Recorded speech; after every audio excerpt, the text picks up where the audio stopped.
Trump ಡಿಮ್ಯಾಂಡ್ಗೆ no ಎಂದ Italy, UK, Japan, Australia.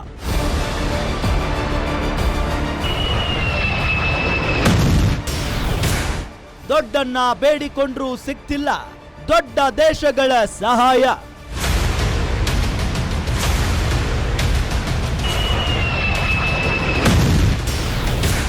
Hormuz ಜಲಸಂಧಿಗೆ ಯುದ್ಧ ನೌಕೆ ಕಳಿಸಲ್ಲ ಅಂದಿದ್ದೇಕೆ ಈ ದೇಶಗಳು?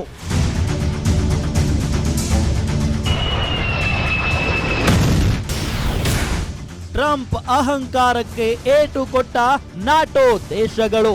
ಏಕಾಂಗಿ ನಾನು ಏಕಾಂಗಿ ಏಕಾಂಗಿ ನಾನು ಏಕಾಂಗಿ ಟ್ರಂಪ್. ವೀಕ್ಷಿಸಿ ಗ್ಯಾರಂಟಿ ಸ್ಪೆಷಲ್ ಬೆಳಗ್ಗೆ 11:30ಕ್ಕೆ.